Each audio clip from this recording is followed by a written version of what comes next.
This is the time of year we gather with family and friends, but there are those who don't have anyone to spend their time with. Tonight, CBS 2's Dr. Max Gomez tells us that researchers have surprisingly found that loneliness is actually bad for your health. As she nears her 80th birthday, Marilyn Warner has lived a full life, but she's lived most of it in an empty house. I've lived alone for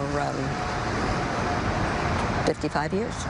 Some of those years she was a single mom to her son or spent time with her granddaughter, but adult companionship has eluded her.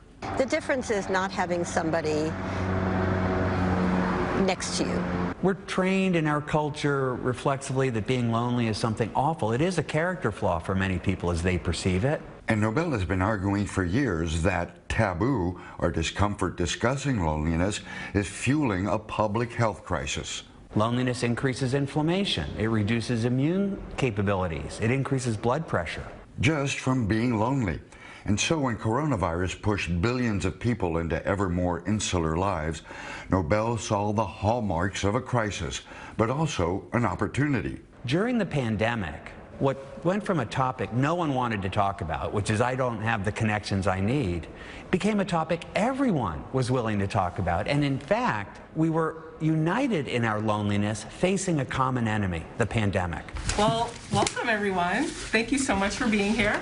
Nobel finds hope in rooms like this one. The format, called a creativity circle, was developed by Nobel's Foundation for Art and Healing. You're literally going to draw a map. Some chance to make something that allows you to express thoughts and feelings in a way that's often hard to express. I don't get a lot of people contact these days. Shannon Carey rode out the pandemic mostly alone. I'm usually by myself. Something she had begun to accept after getting divorced. I was with somebody for almost 20 years. So to not have them in my life anymore was definitely scary. What we do with that fear is what Nobel is trying to change. People are often surprised at how easy it goes when they can somehow summon up the courage to tell even a little bit of their story and allow themselves to be seen by others. And dance has been my thing since I was 3 years old. For Carey, that connection came when an old high school friend mentioned she was taking adult dance classes. And I'm very grateful for her for that, because she had no idea what kind of influence that was going to have on anybody at the moment, never mind me saying, hey, can I come with you? Is that okay? Through a Zoom call, Marilyn Warner formed a bond with Nathaniel Tannenbaum, a senior at Brooklyn Tech High School.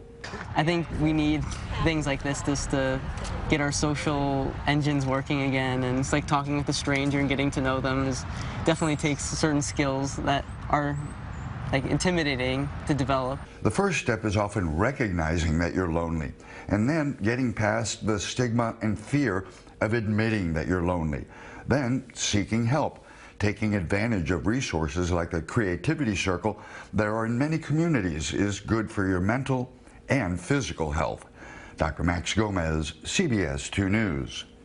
A lot of good information there. A lot of people can relate. Absolutely.